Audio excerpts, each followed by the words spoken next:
Good morning, good morning, good morning. কেমন আছো তোমরা? আশা করি সবাই ভালো আছো, আমিও খুব ভালো আছি। কালকে পুজো পর্যন্ত দেখিয়েছি, আর কিচ্ছু দেখাতে পারিনি, কারণ কালকে প্রচুর কাজের চাপ ছিল। তো এত কাজের মধ্যে আর ক্যামেরা অন করতে পারিনি, প্রচুর প্রচুর কাজের চাপ ছিল। তো চলো আজকে এই রান্নাবান্নার দিকে ঝুঁকবো। সকালে উঠে ফ্রেশ হয়ে আমার গোপুর পুজো হলো, সব কিছু হয়ে গেল। আর কান্তিবাবুর টিফিন, যেটা আমার ডেলি রুটিন থাকে, সেটা কমপ্লিট করেছি। আমার সোনা বাবা ওখানে বসে আছে। আর সকালবেলায় উঠে আমার গাছগুলোতে ফুল দিয়েছে, এত ভালো লাগছে না কি বলবো, মনটা ভরে গেছে। তো কালকে কি বলে 4টের সময় ভাত খেয়েছি, 3:30, 4টে। তো আমার মা খুব বকেছে, বলেছে তোকে আর কিছু করতে হবে না, মানে কোনো মানুষ 4টের সময় ভাত খায়? আমি খাই মা, তোমার এই অমানুষ মেয়ে খায়, কারণ তোমার মেয়ে কাজ করতে আর পারছে না। যাই হোক, আমি সত্যি আর কাজ করতে পারছি না, কালকে প্রচুর কাজের চাপ ছিল জানো তো। তো যার জন্য তোমাদের সাথে ক্যামেরা মানে তোমাদের সাথে কথা বলিনি, মনে হচ্ছে সামথিং ইজ মিসিং। সব কিছু করেছি ঠিক আছে, বাট কথা না বললে না, আমি না মানে আমার পরিবারের যতজন সদস্য আছো তাদের সাথে সত্যি যদি কথা না বলি, আমার ঠিক দিনটা যে ফুলফিল হলো মানে বোঝায় না। তো সোফার কভার টভারগুলো সব কেচেছি, কান্তিবাবুর বেড কভার যা কিছু, আজকে 2টো ব্ল্যাঙ্কেট কাচতে হবে। এই দেখো এগুলো সব এখানে মেলেছি, কিছু সিঁড়িতে আছে, সেগুলো এবার ছাদে দিয়ে আসবো। রোদ্দুর উঠেছে তো, রোদ্রের খুব একটা তাপ নেই, তবুও শুকিয়ে যাবে। আর আমি এখন বসে বসে চা খেলাম একটু, এই টাইমটা মি টাইম। 2 ঘরের বিছানা তোলা, সমস্ত কিছু কমপ্লিট করে ফেলেছি। এবার রান্না বসাতে হবে, কি রান্না করবো সেটাই বুঝতে পারছি না। মটর শাক এনেছে, মটর শাকটা বাছতে হবে। মটর শাক খেতে আমার খুব ভালো লাগে, আমিও ভালোবাসি, আমার কান্তিবাবুও ভালোবাসে। তো জামা কাপড়গুলো রোদ্রে দিয়ে যেটুকু কাছাকাছি আছে সেটুকু সেরে ব্ল্যাঙ্কেট 2টো কাচবো, কেচে ছাদে দিয়ে আসতে হবে। কান্তিবাবুকে বলবো তুলে দেবে, সে তো আর আসবে না, আমাকেই দিতে হবে। যাই হোক, এই একটা বড় কাজ আছে। আর টিফিন বানিয়েছিলাম, বানানো হয়ে খাওয়া হয়ে গেছে, আর আমি এতক্ষণ ধরে বসে বসে চা খাচ্ছিলাম। তো আমার মা যেটা বারবার বলে যে আমার কান্তিবাবু যখন খায় তখন কেন তুই খাস না, একই টাইমে খেয়ে নিবি, কারণ কান্তিবাবু তো রুটিন ওয়াইজ খায়, আর আমি তো রুটিন ওয়াইজ খাই না, যার জন্য মা আমাকে খুব বকে, খুব বকে গো। তো সবসময় কোনো দিন বলে মনা খেয়েছিস, মানে হ্যাঁ হ্যাঁ খেয়েছি। আজকে মা ভিডিওটা দেখবে, দেখে বলবে। যাই হোক, সময় পাই না, সময় পাই না বলতে গেলে কি বলতো, এই করছি, করব, হচ্ছে, হবে। তবে হ্যাঁ, এখন ডক্টর যে ওষুধ দিয়েছে সেই অনুযায়ী আমাকে খেতে হয়, হয়তো হালকা কিছু একটু টিফিন করে নিতে হয়। যাই হোক, চলো ফুল ফুটেছে অনেক, দেখাচ্ছি চলো। অনেক বলতে কি, তোমরা হয়তো বলবে বাবা এই কটা গাছ লাগিয়ে আবার অনেক, না গো, যেটুকু লাগিয়েছি তাতেই ফুটেছে। ছাদেও ফুটেছে, ছাদের ফুলগুলো তো বেশ বড় বড় হয়েছে। তো আজকে পুজো, কালকে পুজো করেছি, কাল সব ঠাকুর পরিষ্কার করেছি। কালকে বলছি না প্রচুর কাজের চাপ ছিল। আর আমার ছেলে চলে গেছে, ছেলের আছে এক্সাম আজকে, তো ও এক্সাম দিতে চলে গেছে। আর আমি এবার উঠে কাজ কাপ সারলাম। তো কিছু বলি, সময় সকলেরই কাছে খুব দামি জিনিস, তাই না? নিজের নিজের সময় নিজের নিজের কাছে খুব দামি জিনিস। কখনো এমনটা হয় যে কারোর ফোন রিসিভ করতে ইচ্ছে করে না, বিশেষ করে আমি কারোর ফোন রিসিভ করি না। মানে তখন মনে হয় যেন পুরোটা মানে সম্পূর্ণ একা থাকতে পারলে বা একাটা থাকলে ভালো লাগে। আর সত্যি কথা বলতে গেলে আমার এই ফোনটা থেকে তো আমি ভিডিও করি, ফোনটা থেকেই ভিডিও করি, যার জন্য আমার এই ফোনটা সবসময় ফোন করলে বা অ্যাভেলেবল নয়, যার জন্য না আমি ঠিক পারি না। যে আমার মাসিরা জানে যে আমার মেয়ে ফোনে ভিডিও করে, আমার 2 মাসিই জানে, যে আমার মাও জানে, যে আমার 2 মাসিও জানে যে আমার মেয়ে ফোনে ভিডিও করে, যার জন্য মেয়েকে ফোন ওরা জানে, বোঝে, কারণ ওরা তো আমার নিজের, আমার 2 মাসি মা এরা বোঝে যে আমার মেয়ে ভিডিও করে ওখান থেকে। যাই হোক, সেটা আমার মাসিরা 2 মাসিই বোঝে। এবার ব্যাপারটা কী হয়, অনেকেই বলো যে তোমাকে ফোন করি, ফোন করে পাওয়া যায় না, পাওয়া যায় না। হ্যাঁ গো, সত্যি কথাই, হয়তো আমার ভিডিও চলছে সেই সময় হয়তো ফোন করলো, ফোনটা ঢুকলো, আমি বুঝতে পারলাম না। যাই হোক, আমি সব সময় ফোন ব্যস্ত থাকতে পারি না ফোনে। কাজ থাকে তো, সংসারে প্রচুর কাজ থাকে, আর তোমাদের ভালোবাসায় একটু ভিডিও করতে হয়, তো সেটাই। চলো আজকে দেখাই কি কি কাজ করব। তার আগে দেখাবো আমার গাছগুলো। ফুল দিয়েছে, কান্তিবাবু সকালবেলায় বললো দেখো কি সুন্দর লাগছে। আমরা হ্যাঁ দেখলাম, করতে হয়েছে। সোনা ঘুমোচ্ছে, দেখেছো? স্নান করিয়ে দিয়েছি, খাইয়ে দিয়েছি, একটু রোদ্রে ছিল, বাট ঢেকে দেবো ওকে। আর পুজো করতে আসলাম।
তো হ্যালো বন্ধুরা, স্নান টান কমপ্লিট, পুজো কমপ্লিট।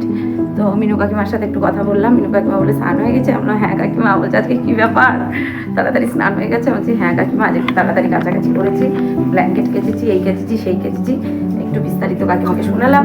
চলো এবার এসেছি ঝটপট করে রান্না করে বসাবো ভাত। বাজে 1টা, আধ ঘন্টা বেশি লাগলো। তার আগে কী বলে ওটাকে, তার আগেই আমি স্নান করেছি, ঝটপট করে ভাতটা বসিয়ে দিই। কীর্তন হচ্ছে, কি ভালো লাগছে, কৃষ্ণ নাম হচ্ছে। রান্না বসাবো, একদিকে মাছ ভাজা করবো, ভাত বসাবো, আর দুধ চাল দিলাম। আহা, সত্যি কৃষ্ণ নাম শুনলে না পড়ে যায়। কাকিমার একটা প্লেট আছে, দিতে হবে, করে নিই। আজকের ভিডিওটা আমার মা দেখবে, দেখে আমার মা আজকে খুব হ্যাপি হবে। বলবে কী ব্যাপার, কোন দিকে সূর্য উঠেছে মনা, যেটা আমার মা প্রতিদিন বলে যে মনা স্নান করে তারপরে পুজো করতে হয়, মনা স্নান করে পুজো করে তারপরে রান্না করতে হয়। কিন্তু মায়ের কথা শোনে না। ওই যে বললাম মনার এখন ডানা বেরিয়ে আছে, মনার মায়ের কথা শোনে না। যার জন্য আজকে আমার মা দেখে খুশি হবে, সকাল সকাল স্নান করে পুজো করে তারপরে রান্না বসাতে হয়। কিন্তু ওই যে হয় না, কিন্তু যেদিন হয়ে যায় সেদিন করে দিই। যেমন ধরো আজকে হয়ে গেছে, আজকে আমি স্নান করলাম, আমার পুজোকে স্নান করালাম। কিন্তু আমি স্নান করে তোকে স্নান করাতে গেলে তো জামা কাপড় ভিজে যায়, তোকে আগে স্নান করিয়ে তারপরে আমি স্নান করলাম। তো আজকে মা বলবে হ্যাঁ আজকে ঠিক করেছিস, আজকে মা খুশি হবে। আর চলো পুজো দেখিয়ে দিই। দেখো পুজো টুজো কমপ্লিট হলো, কমপ্লিট করে আমার গোপুসোনা বসে আছে, আর বাবা ভোলানাথ স্নান করেছে, আমার গোপু বাবা স্নান করেছে। সুন্দর করে গুছিয়ে গাছিয়ে পুজো করলাম। আর গাছের ফুল, একটা ফুল তুলেছি আজকে, আর এগুলো কালকে সাজিয়ে রেখেছিলাম, সেগুলোই সিংহাসনে সাজানো আছে, আর তুলিনি, ভালো লাগছে বলে আর তুলিনি। তো চলো, বাসি ফুল ঠাকুরের চরণে নেই, ঠাকুরের চরণে শুধু আজকে যে গাঁদা ফুল একটা আমার গাছে ফুটেছিল সেটা দিয়ে দিয়েছি। আর ভোগ দর্শন করিয়ে দিই। এই দেখো ভোগে দিয়েছি হচ্ছে কলা আর বাতাসা। আমি যেদিন যেটা ভোগে দিই সেদিন সেটাই তোমাদের সামনে তুলে ধরার চেষ্টা করি। তো পুজো হলো সুন্দর করে। চলো, আর গপু ওখানে বসিয়ে দিয়েছি বলে গপুর দোলনা ফাঁকা। এবার ঝটপট করে রান্না করে নেবো। আর আমার পুচু তো ঘুমোচ্ছে, খাটে ওকে ঢেকে দিলাম। রান্না করছি হচ্ছে কী বলে ওটাকে, বেগুন, ব্রোকলি, এই পেঁয়াজকলি, কাঁচকলা আর মাটির তলাকার আলু দিয়ে এই যে এই মাছের ঝোল। এটা কী মাছ? বাটা মাছের ঝোল। আর এখানে মশলা করে নিয়েছি। চলো, খুব তাড়াতাড়ি রান্না করতে হবে, কারণ 1টা বেজে গেছে, কান্তিবাবু ঢুকে যাবে। তার জন্য জোর কদমে রান্না চলছে আমার। আর এদিকে ভাত বসিয়ে দিয়েছি, ভাত হচ্ছে। বুঝতে পারছো কেমন জোর কদমে চলছে রান্নাবান্না, ভীষণ জোর কদমে। চলো এটা করতে থাকো। এদিকে ভাত হয়ে গেছে, ঠিক আছে, মশলা কষাতে দিয়েছি। আর নিচে একটা ব্ল্যাঙ্কেট কিছু মেলেছি, ছাদে একটা মেলে দিয়ে এসেছি। খেতে আশা করি ভালোই হবে। তবে হ্যাঁ, পেঁয়াজ রসুন দিইনি কিন্তু আজকে তরকারিতে, টমেটো, আদা বাটা আর জিরে বাটা। চলো ঢেকে দিলাম। মাছ ভেজে রেখেছি। স্নান, পুজো, রান্না সব কমপ্লিট। এইবার কাজ হচ্ছে, চা করলাম। কান্তিবাবু এসেছে, একটু চা খেলাম দুজনে বসে বসে, গল্প করলাম, আমার পুজোকে খেতে দিলাম। এইবার ইয়ে করবো, কি বলে ওটাকে, বাসন মাজবো। বাসন মাজা হয়নি জানো আজকে, এই রান্নার বাসন মাজা হয়নি। রান্নার বাসনগুলো ঝটপট করে মেজে নেব, মেজে নিয়ে খেয়ে নেব। ছাদে আছে জামা কাপড়গুলো শুকিয়ে গেছে, সেগুলো নিয়ে আসবো।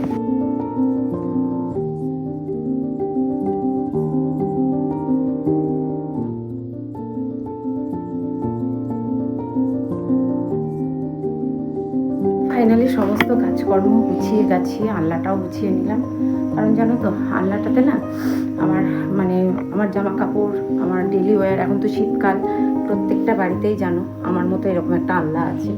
আমারও তাই আছে, কারণ প্রচুর জামা কাপড় গো, প্রচুর জামা কাপড়। আমার বাবা এসেছিল, বাবার কিছু ছিল আমার সোনার, আর আমার কান্তিবাবুকে আলাদা, ওসব আলাদা, আর আমারও আলাদা। তো আলনা টাল্লা গুছিয়ে নিলাম, কারণ আমার নাইটি লাগে 4-5টা করে। তো গুছিয়ে নিলাম, এবার একটু রেস্ট করবো। সব হয়ে গেল। আর ছাদে শুধু ব্ল্যাঙ্কেটটা কেচে মেলে দিয়ে এসেছি, আর কলতলে একটা ব্ল্যাঙ্কেট আছে, চুলটাও শুকিয়ে গেছে, সব হয়ে গেছে। আর জানালাটা লাগাবো, জানালাটা দেখেছো? চল এবার লেপ টেপ মেলিয়ে ঘুমোবো। দেখো বাইরে কেমন জঙ্গল, ওই ঘরের জানালাও খুলে দিচ্ছি, কেমন জঙ্গল আমার পিছনে, যার জন্য জানালা খুলতে পারি না। হ্যালো বন্ধুরা, শুভ সন্ধ্যা। তো সারাদিন আমি আর উঠিনি। এখন এই দেখো বদমাস কোথার থেকে আসলো, এখন খাটে। সারাদিন ওর পাত্তা ছিল না, তো এখন এসে খাটে বসলো। মাথাটা দিয়ে ওকে ঢেকে দিতে হবে। তো কান্তিবাবু রুটি বললাম, খেয়ে চলে গেল। আর আমি সন্ধ্যাবেলা 1 কাপ চা খেয়েছি। এত তাড়াতাড়িতে, যেহেতু আমার খাওয়া অভ্যেস নেই, তাই এত তাড়াতাড়ি খেতে ইচ্ছে করছে না। 1 কাপ চা বানিয়ে নিয়ে আসলাম আদা দিয়ে করে। আর ঠান্ডা না খুব পড়ছে, যাই হোক, ঠান্ডা পড়লেও ঠান্ডাটাকে খুব এনজয় করছি। তো তোমাদের একটা গল্প বলি আজকে। গল্পটা হচ্ছে এরকম যে একটা কানটা খুলে দম আটকে আসে, চাদর মাথায় দিয়ে থাকতে পারি না, কত ব্যাড ম্যানার্স। একটা গাছে একটা শকুন বসে আছে,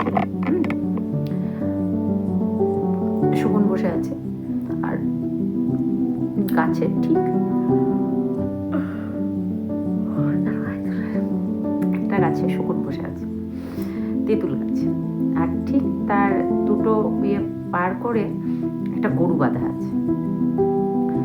প্রতিদিন সেই গৃহিণী এসে গরুটাকে বেঁধে দিয়ে যায়। আর যথারীতি শকুনটাও সেই ডালে এসে প্রতিদিন বসে। এই করতে করতে কি হয়, একদিন শকুনটা প্রতিদিন ভাবে, গরুটা কবে মরবে, কবে আমি খাবো, গরুটা কবে মরবে, কবে আমি খাবো। প্রতিদিন এই চিন্তা। যাই হোক, যেমন ভাবা তেমন কাজ। অবশেষে একটা দিন আসলো, সেই দিন সে গরুটা মারা গেল। এটা কিন্তু গরুর ওই দিনই নিয়তি ছিল যে ওই দিন ও মারা যাবে, এবং মারা গেলে তারপরে শকুনটা। এমনটা নয় যে শকুনের অভিশাপে মারা গেল, না। গরুটার ওই দিন মারা যাওয়ার কারণ হচ্ছে ওই দিনই মারা যাবে, এবং গরুটা এতটাই পুণ্যবান যে ওই দিন তার পশুজনি থেকে সে মানব জনিতে রূপান্তরিত হবে, এবং সেটা লক্ষণটা খুব ভালো, এবং তার পশুজনী থেকে তার মানবজনীতে রূপান্তরিত হবে, মানে মানুষ হয়ে জন্মগ্রহণ করবে। শকুন তো মহা খুশি, আয় হায় হায় আমার কাজে লেগেছে, গরু মরল, ভালো কথা। সে মহা আনন্দে পরম সুখে গরুটাকে ভক্ষণ করলো, সেবন করলো। যাই হোক, গরু মরার সময় কৃষ্ণ কৃষ্ণ কৃষ্ণ কৃষ্ণ কৃষ্ণ কৃষ্ণ করে গরুর জীবন বেরিয়ে গেল। যথারীতি শকুন সারাদিন অভিশাপ করছে গরুটা যাতে মরে যায়, আর গরু সারাদিন চিন্তা করছে, হে গোবিন্দ আমি যেন তোমার চরণের ঠাঁই পাই, হে গোবিন্দ আমি যেন। সারাদিন গরুটা কৃষ্ণ কৃষ্ণ কৃষ্ণ কৃষ্ণ করতে করতে গরুটা একদিন মারা গেল। শকুন তো খুব খুশি, হ্যাঁ আমি অভিশাপ দিয়েছি, মানে আমার কথাতেই গরুটা মারা গেল, আমি এবার খাবো। যথারীতি গরুটা মারা যাওয়ার পর তার আত্মা চলে গেল বৈকুণ্ঠ ধামে। তখন ভগবান শ্রীকৃষ্ণ বলছেন যে তুমি কি হতে চাও? বলছে প্রভু না, ভগবান শ্রীকৃষ্ণ বলছেন আজকের দিনে তুমি মারা গেছো, কারণ আজকের তিথিটা খুব ভালো ছিল, তাই তুমি আজকে তোমাকে আমি নিয়ে এসেছি, তুমি খুব পুণ্যবান, তোমার আর গরুর জন্ম আর মানে তোমার আর মানে পশুজনিতে আর জন্ম হবে না, তুমি এবার মানসজনিতে জন্মগ্রহণ করবে। ভালো কথা। গরু বলে না প্রভু, আমি আর এই পৃথিবীতে যাব না, এই পৃথিবীতে যাব না, ওখানকার মানুষজন বড্ড খারাপ। বলছে কীরকম? বলছে ওখানকার পশু থেকে মানুষজন থেকে বড্ড খারাপ। বলছে কীরকম একটু বলো। বলছে আমি কখন মরবো সেই অপেক্ষায় শকুন সারাদিন রাত গুনত, যে আমি কখন মরবো। তো তখন গোবিন্দ বলছে দেখো, শকুনকে পাঠিয়েছি তার কর্ম করতে, সে তার মানে চারিত্রিক বৈশিষ্ট্যটা সে সকলের সামনে তুলে ধরেছে, তোমার চারিত্রিক বৈশিষ্ট্যটা তুমি সকলের সামনে তুলে ধরেছ। তো এর থেকে কি প্রমাণ হলো? যে শকুনের অভিশাপে গরু মরল। বলে না শকুনের অভিশাপে গরু মরে না, সত্যিই মরে না, তার ওই দিন নিয়তিতে ছিল, তাই সে মারা গেল। আর হলো তখন শকুন গরুটাকে তো ভক্ষণ করলো, শকুন গরুটাকে ভক্ষণ করলো, ভক্ষণ করাতে গরুর যাবতীয় সব পরিষ্কার হয়ে গেল, দেহ উদ্ধার হয়ে গেল। শকুন একই দিন একটা সময় আসলো, শকুনও মারা গেল। শকুনের মাংস আর কাকের মাংস কেউ খায় না, কথাতেই বলে। তো গোবিন্দ সেটাই বোঝালো যে দেখো তুমি মারা গেল, দিয়ে গরু বলছে না প্রভু আমি আর মানব জন্ম গ্রহণ করতে চাই না, আমি যদি কৃপা করে তাহলে আমি আপনার চরণে ঠাঁই পেতে চাই। তো গোবিন্দ বলল তথাস্তু। যাই হোক, গরুর আর মানব জন্ম হলো না, গরুর ভালো হলো, গোবিন্দর চরণে ঠাঁই পেল। এবার যথারীতি আবার কিছু বছর পর দেখা গেল শকুনও একটা সময়ের পর মারা গেল। মৃত্যু তো অবধারিত, জন্মালেই মরিতে হবে, অমর্ত্যকে কোথা পাবে, কথাতেই আছে। তো একটা সময়ের পর এসে শকুনও মারা গেল।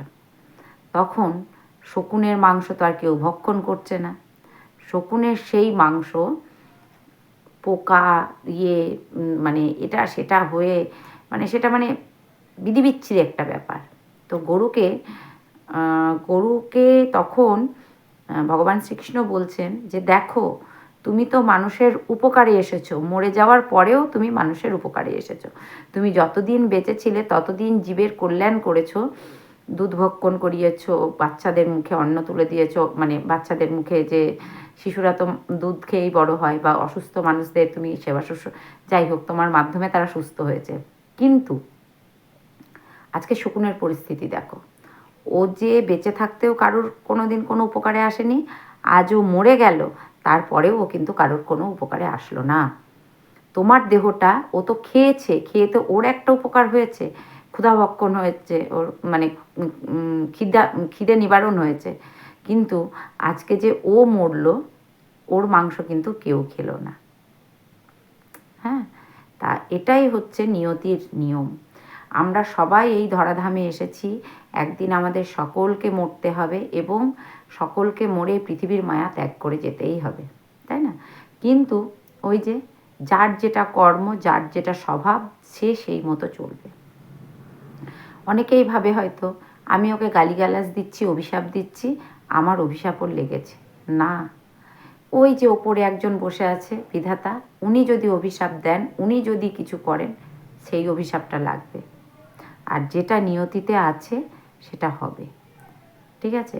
তুমি বা তোমরা এমন কোনো দেবদেবী নও যে, বা ভগবান নও যে, ভগবান একজনই, সেটা হচ্ছে ভগবান শ্রীকৃষ্ণ। একজনই ভগবান, সেটা হচ্ছে ভগবান শ্রীকৃষ্ণ। তো তুমি কোনো দেবী নও বা দেবতা নও যে তোমার অভিশাপ অন্যদের লাগবে। আশা করি বোঝাতে পেরেছি। যারা এই চিন্তা মনোভাব নিয়ে চলছো, এইটা শুধুমাত্র তাদের জন্য, যে অভিশাপ তখনই সেটা সম্পূর্ণ হবে, তার পিছনে নিশ্চয় ভগবান কোনো ভালো কারণ লিখে রেখেছে। কারণ গরু ছিল ভগবান শ্রীকৃষ্ণের বিশ্বাসী, আর ভগবান শ্রীকৃষ্ণে যেটা ঠিক করে কারোর সাধ্যি নেই সেখান থেকে সেই চিন্তাভাবনাকে মানে কি বলবো, তুচ্ছ করে কোথা দিয়ে হুশ করে বেরিয়ে চলে যাবে। তো কারোর ক্ষতি করার আগে নিজের ক্ষতির কথাটা ভাবতে হয়। শকুনের মাংস কেউ খায় না, কেউ না, ওকে?